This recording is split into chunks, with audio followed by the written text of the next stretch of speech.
네, 변형인의 수상한 공시. 오늘 첫 번째 시간에서는요, 공시를 유형별로 알아보려고 합니다. 공시를 보면 무엇보다 이게 호재인지 악재인지 구분을 하는 게 굉장히 어려울 때가 많거든요. 대표님, 공시를 유형별로 좀 파악을 하는 그 방법이 있을까요? 근데 공시라는 게 사실 모든 회사가 동일한 공시가 나올 수밖에 동일한 공시가 나올 수는 없어요. 음, 회사의 업종과 사업의 형태가 다 다르고 회사의 어떤 이 규모나 회사의 이 내재적인 어떤 이 주주 구성원이라든가 사업의 현황들, 업종, 재무상, 종합적인 요건들 다 따지면 특정한 공시를 낼 수밖에 없는 회사와 그러한 공시를 낼지 못하는 회사가 좀 구분되는데 우리가 공시하면은 이 가장 먼저 화면 잠깐 보겠습니다. 다트 전자공시 시스템이라고 이 초록창에 딱 치다 보면요. 이렇게 전자공시 시스템 다트라고 불리는 창이 나옵니다. 지금 유가증권 시장 코스피죠. 코스피 종목 오늘자 공시에 이 순번대로 나와요. 7시 반부터 현재 나와 있는 공시 리스트들이 좀 나오는데 내용들을 보면 어떤 건 좋은 내용의 공시를 우리가 흔히 말하는 호재 공시라고 불리고요. 내용이 좀 비교적 안 좋은데? 자, 이런 공시를 악재 공시라고 합니다. 음. 공시의 타이틀 그리고 내용 안에서의 실질적인 내용을 보면서 공시의 이 호재 공시와 악재 공시의 어떤 유형들을 부분적으로는 좀 판단할 수 있는데 가령 이게 전체가 판단이 애매한 부분들이 많죠. 네. 가령 호재 공시라고 생각했는데 회사의 자금들이 좀 들어오는 좋은 내용이라고 생각했는데 오히려 주가가 20%대 급락 또는 하한가를 기록하는 형태가 좀 있었고요. 반대로 이거는 별로 좋은 공시가 아닌데 다음날 주가가 상한가를 가는 좀 다소 이해하기 힘든 그런 이 투자 판단 요소들이 좀 있었기 때문에 지금 공시를 유형별로 해석하는 거 이게 일순간에 공시의 이 제목을 본다고 해서 좀 확인될 수 있는 요소는 아니지만 앞으로 수상한 공시를 통해서 여러분들과 차근차근 호재 공시와 악재 공시의 유형별로 그리고 스스로 이런 공시에 대한 숨은 의미를 정확하게 해석할 수 있는 어떤 습관들 네. 그리고 학습이 되지 않을까 음. 판단을 해보고요. 음. 지금 내용을 잠깐 보도록 하겠습니다. 지금 유가증권 시장 창에 좀 보면 지금 이러한 내용들 청약의 결과 자금이 납입된 결과에 대한 공시를 하는 것이고요. 투자 설명서는 자금 조달에 관련된 설명서, 단일 판매 공급 계약은 우리가 흔히 말하는 수주 계약이기 때문에 어 회사가 돈을 버는 계약을 체결했구나. 그래도 내용은 좋겠구나. 음. 이렇게 좀 판단할 수 있는 어떤 내용들이죠. 다 그럴 것은 아닙니다. 지금 효력 발생 안내, 주요 사항 보고서 등등의 내용들을 보면 상대적으로 좀 이해가 좀 더 가는 공시가 있고, 이거는 그렇게 큰 의미가 없는 그냥 단순하게 공지를 하는 수준의 공시구나라고 좀 가늠해 볼 수 있는 사항들입니다. 앞으로 이 수상한 공시를 통해서 호재 공시, 악재 공시 유형을 차근차근 좀 더 알아갈 수 있는 시간을 갖도록 하겠습니다. 네, 대표님께서 창을 통해 같이 보여주셨는데요. 전자공시 시스템 다트 사이트에 들어가시면 기업 공시가 그날 나온 공시들의 내용을 확인할 수 있도록 쭉 올라와 있습니다. 이렇게 사이트를 통해서 확인을 하시면 될 것 같습니다. 그런데 기업들의 공시를 살펴보면요. 말씀하신 대로 그 내용들이 워낙 방대하기 때문에 참고해야 할 내용을 선별하는 것도 참 쉽지가 않습니다. 투자에 필요한 뭐 꼭 알아야 하는 공시 분석의 노하우가 따로 있을까요? 일단 우리가 흔히 포털을 통해서 우리가 좀 정리된 내용들 좀 봤지만 이게 정확하게 호재 공시다, 악재 공시다라고 단정 짓기 좀 어려운 부분들이 많아요. 네. 제가 좀 정리한 이 호재 공시의 유형에 대해서 간단하게 좀 말씀드리겠습니다. 음. 먼저 발행 공시. 발행 공시는 회사가 주식을 발행하거나 사채를 발행. 즉 앞으로 회사가 자금이 산입될 수 있는 어떤 역량들이 좀 있는가. 유상증자 결정이 있고요. 전환사채 발행 결정, 신주 인수권부 사채 발행 결정, 교환사채 발행 결정, 무상증자의 결정이나 주식 병합 결정. 자, 이게 뭐냐면 회사가 말 그대로 돈이 들어오는 공시입니다. 돈이 들어오는 공시인데 이게 다 자금이 들어오는 것이기 때문에 회사의 외형 가치가 달라질 수 있는 요인은 맞지만 모두 다 100%를 의미하는 것은 아니죠. 유상증자 결정 안에서도 사실상 일반 공모 유상증자 방식이 있고요. 주주 배정 방식 그리고 제3자 배정 방식.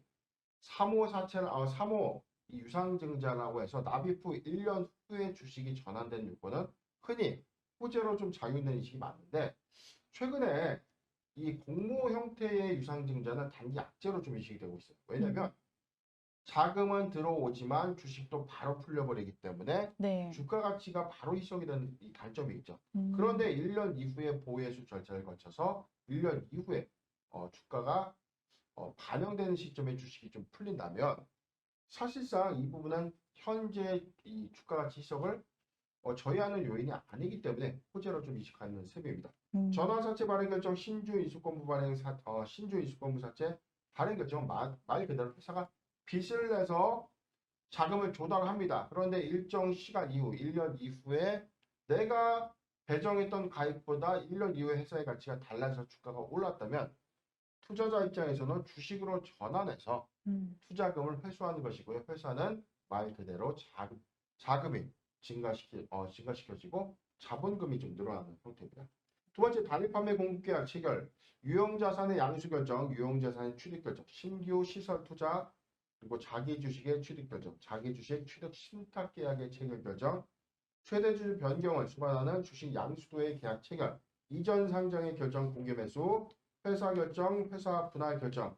자, 이러한 공시들이 지금 호재 공시라고 좀 보고 있는데 단일 판매 공급 계약 체결 말 그대로 수주 공시입니다. 회사가 이 장사를 잘해서 새로운 어떤 이 매출 계약을 취득한 것을 단일 판매 공급 계약의 체결이라고 하고요. 유형자산의 양수 결정 또는 취득 결정은 형태가 있는 자산을 취득한 겁니다. 회사가 회사의 자금으로 자산을 취득하는 형태, 유형자산의 양수, 유형자산 취득 결정입니다.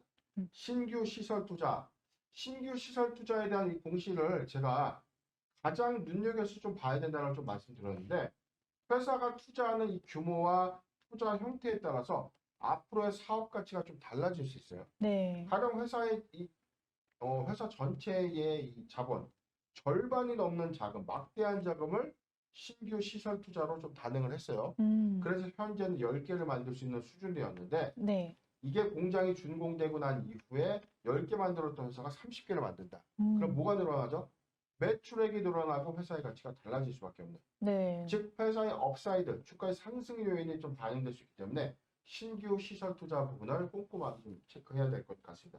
자기 주식의 취득 결정, 신탁 계약 체결은 회사가 회사의 자금으로 회사의 주식을 취득하거나 신탁 계약, 위탁을 맡겨서 기관이 대신 회사의 주식을 사주는 형태입니다. 최대 주주 변경을 수반하는 주식 양수도 계약 체결은요.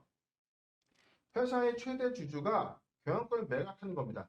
매각 기대감이 좀 반영되면서 주가가 좀 호재로 좀 작용되는 요인이 좀 있는데 대체적으로 지금 이 최대 주주 변경을 수반하는 기대감은 새로운 이 경영권자가 새로운 인수자가 오히려 이 사업을 좀 더 활발히 영위할 수 있는 어떤 이 자격을 갖추거나 막대한 자본력을 좀 갖고 있는 그런 이 인수인이 만약에 회사를 매수한다면 회사의 미래 가치가 달라질 수밖에 없다는 어떤 기대감들이 좀 수반될 수밖에 없는 상황이죠. 네. 이전 상장의 결정은 코스닥에서 코스피 시장으로 이전하는 결정, 회사의 합병 결정, 분할 결정은 회사의 가치를 조금 더 강화시킬 수 있는 회사의 합병이라든지 회사의 분할은 부실회사를 매각하거나 알짜회사 매각을 통해서 재원을 확보하는 여러 루트가 있기 때문에 이러한 호재 공시의 유형이 있다라고 좀 말씀드리겠습니다. 네. 다음은 악재 공시의 유형 간단히 좀 볼 텐데요. 악재 공시의 유형은 횡령의 배임 혐의 발생, 발행 공시,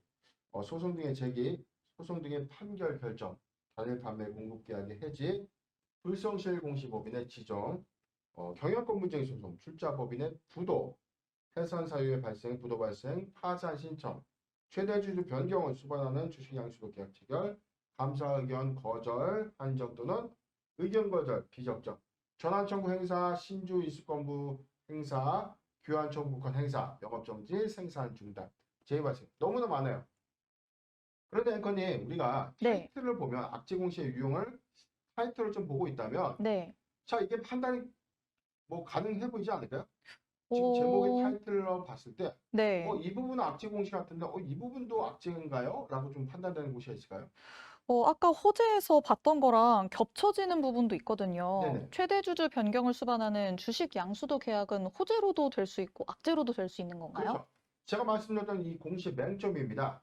지금 발행 공시의 경우에도 아까는 회사에 자금이 들어오는 것이니까 좋은 공시인데 왜 악재 공시의 유형에도 이 발행 공시의 유형들이 좀 들어갈 수 있나요? 네. 일반 공모의 유상증자의 개념은 회사의 이 시장 조달, 일반 불특정 다수를 대상으로 해서 자금 조달을 원활하게 할 수는 있지만 주식이 바로 유통될 수 있기 때문에 주가 가치가 단기에 희석될 수 있는 요인이 크죠. 그런데 음, 1년 후에 주식이 좀 유통된다면 회사는 먼저 자금을 받고 이 자금을 사업 역량을 강화한 이후에 1년 이후의 가치가 달라졌을 때 물론 꼭 그렇지만은 않지만 이 기대감 관점에서는 오히려 일반 공모 유상증자를 좀 악재로 좀 인식하는 유형들이 좀 큽니다. 네. 경영권 분쟁 부분도 마찬가지. 경영권 분쟁은 기대감을 수반할 수 있기 때문에 호재성 공시로도 좀 보고 있어요.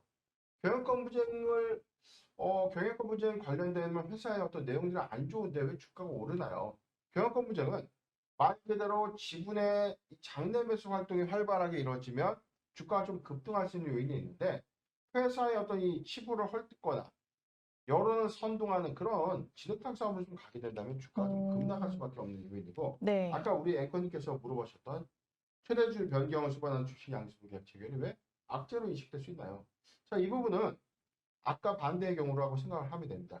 기대감을 갖고 있었는데 만약에 인수하는 주체가 기업 사냥꾼이거나 아, 자본금이 불과 얼마 채 안 되는 그리고 실체가 불분명한 그런 이 음, 매수인이 회사를 인수했다면 회사가 중장기 관점에서 이 단기적으로 좀 회사의 어떤 가치가 훼손될 수 있는 어떤 영향들이 네. 전반적으로 좀 많았기 때문에 이런 부분들을 음. 악재 공시라고 좀 분류하게 되는 셈입니다. 어, 지금까지 호재와 악재를 유형별로 한번 공시 유형별로 살펴보셨는데요. 보통 회사에 자금이 들어오는 공시가 호재로 인식이 됩니다.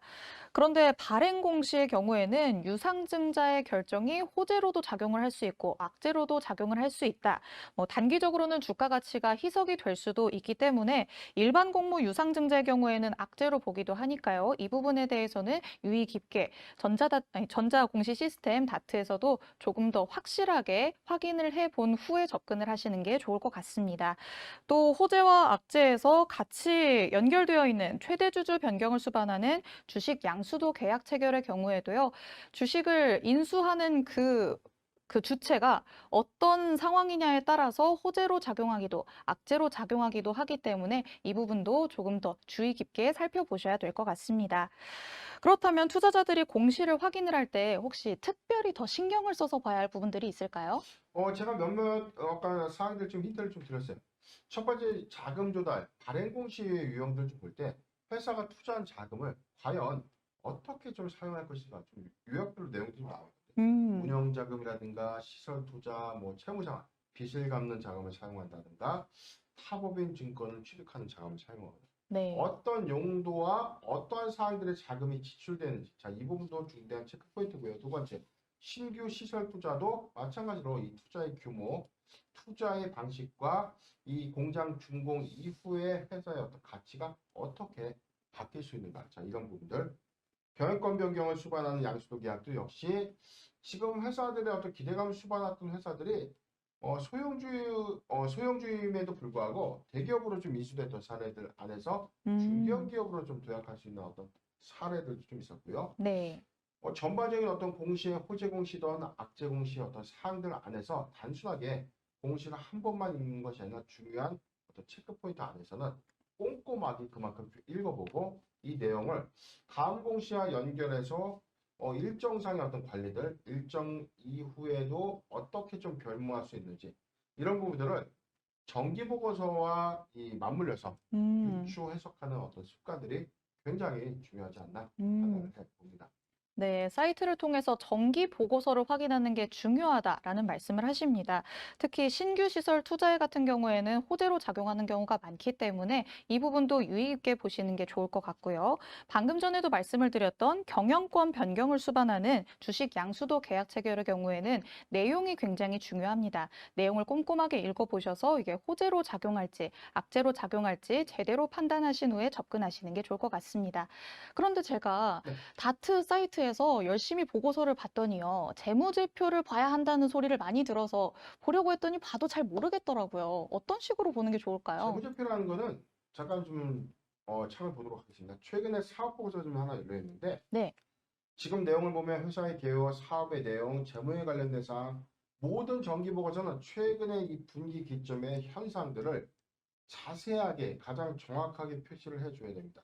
첫 번째 회사의 개요를 보면 회사의 사업 내용들, 설립일자, 연역은 그간의 히스토리, 그다음에 주식의 현재 총수, 정관의 사항들, 그리고 사업의 개요 부분은 현재 영위하고 있는 사업의 전체적 어떤 사항들, 그리고 주요 제품의 서비스 부분은 전체 매출액 대비해서 매출 포지션에 대한 비율이 좀 나와 있고요. 생산 설비 그리고 원재료의 어떤 비중들, 매출 그리고 수주 현황에 관련된 사항들, 종합적인 사항들 다 있죠. 지금 여기 내용을 보면 요약 재무제표는 회사의 재무제표를 요약해서 최근에 어떤 3년 또는 5개년의 이 재무제표들을 좀 표시해주고 있고요.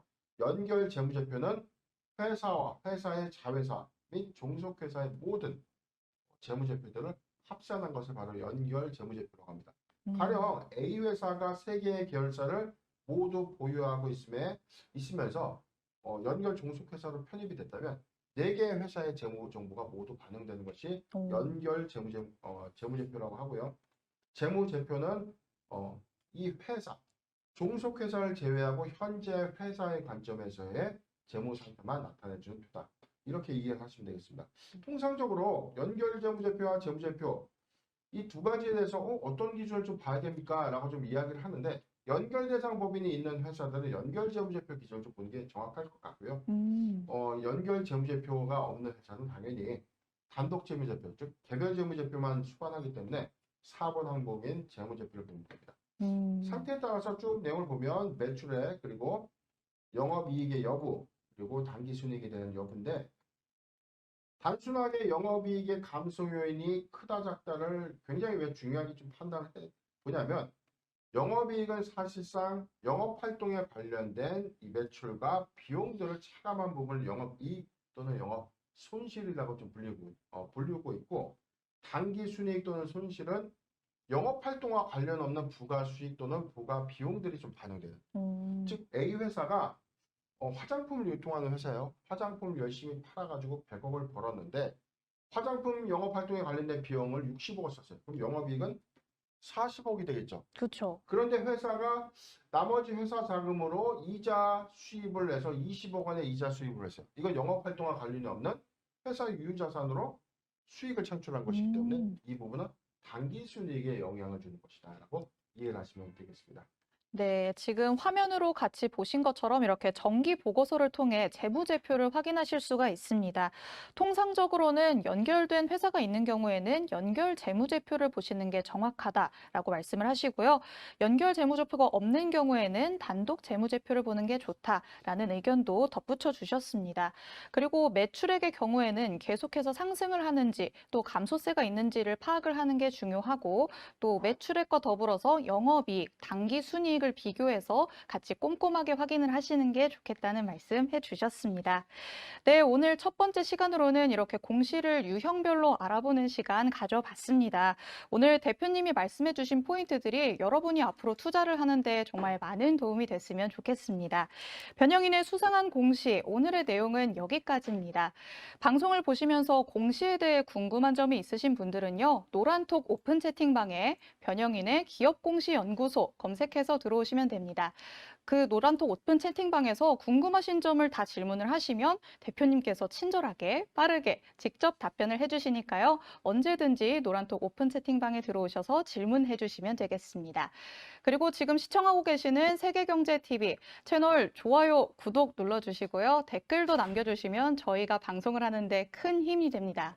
그리고 알림 설정해 두시면 방송이 시작할 때 알림이 울려서 시간 맞춰서 들어오실 수 있습니다. 알림 설정까지 잊지 말아주시기 바랍니다. 네, 변형인의 수상한 공시 오늘은 여기까지 하고 저희는 내일 이 시간에 다시 돌아오도록 하겠습니다. 시청해주신 여러분 고맙습니다.